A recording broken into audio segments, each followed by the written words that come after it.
नमस्कार दोस्तों, उम्मीद करता हूँ आप सभी अच्छे होंगे।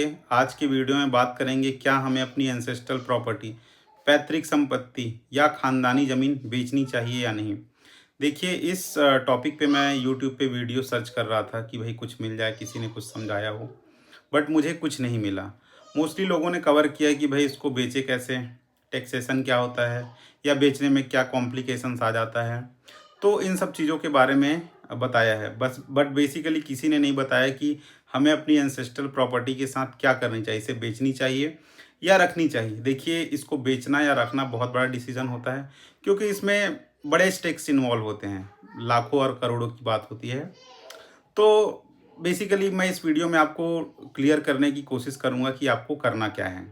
नाउ जो एंसेस्ट्रल प्रॉपर्टी बेचना चाहते हैं, मोस्टली वो लोग सिटी में सेटल होते हैं, टियर 1 या टियर 2 सिटी में।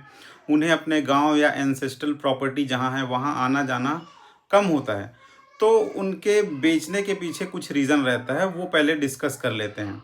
देखिए कई बार रिस्पॉन्सिबिलिटी वो लेना नहीं चाहते कि भाई अब हो गया, कौन देखेगा, हम तो सिटी में रहते हैं, क्या पता ज़मीन पे कोई कब्जा कर ले। ये एक रीज़न हो जाता है।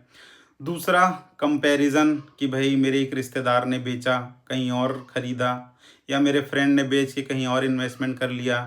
कई बार एज प्रेशर भी होता है कि भाई अब उम्र बढ़ती जा रही है, 50 साल हो गए, 60 साल हो गए, क्या करें, इसका बेच दे या रखें, ये भी एक डाउट होता है। कई बार आपके पास आर्टिफिशियल इमरजेंसी होता है कि भाई आपने कहीं पे कुछ इन्वेस्टमेंट के लिए ईओआई दे दिया था, अब आपको वहाँ पे पैसे लगाना है, तो आप एंसेस्ट्रल प्रॉपर्टी को जल्दी से बेचना चाहते हैं, या आपके पास कोई इन्वेस्टमेंट का प्लान लेके आता है, वो आपको अच्छा लग जाता है, तो आप अर्जेंसी में बेचना चाहते हैं। तो ये सवाल आता है कि भाई अब क्या करें, बेचे या ना बेचे। नाउ मैं अब इसमें अपना वर्डिक्ट देना चाहता हूँ। देखिए आपको अपनी एंसेस्ट्रल प्रॉपर्टी नहीं बेचनी चाहिए।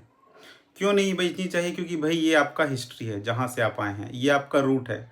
एक बार आपने बेच दिया तो आपने वो रूट कट कर दिया। अगर आपको प्रॉपर्टी लेनी है तो आपको खुद कमाना है और खुद लेना है दूसरी जगह, ना कि एंसेस्ट्रल प्रॉपर्टी बेच के। दूसरी चीज़, और कुछ रीज़न है जिसको मैं डिस्कस करना चाहता हूँ।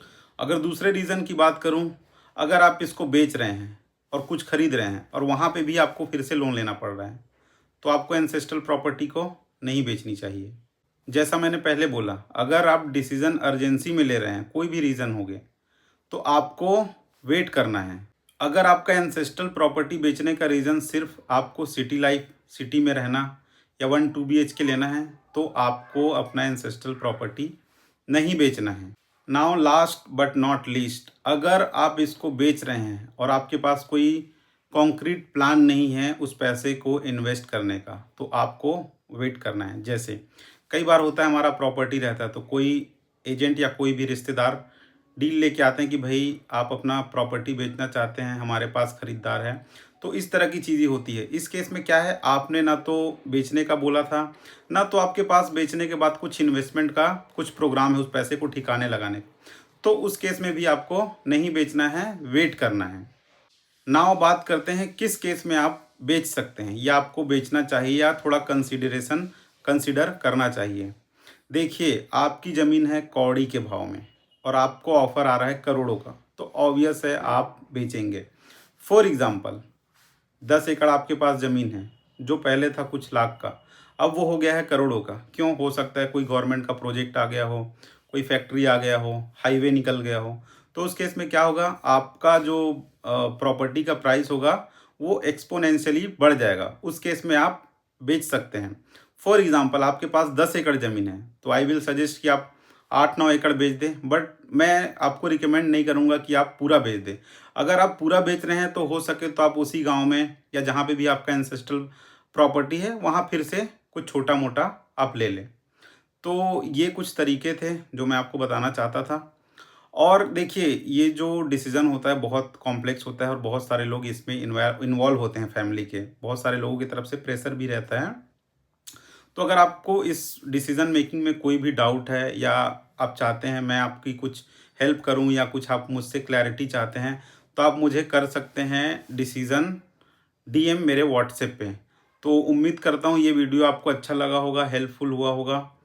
और अच्छा लगा हुआ तो लाइक कर दीजिएगा। Thank you so much.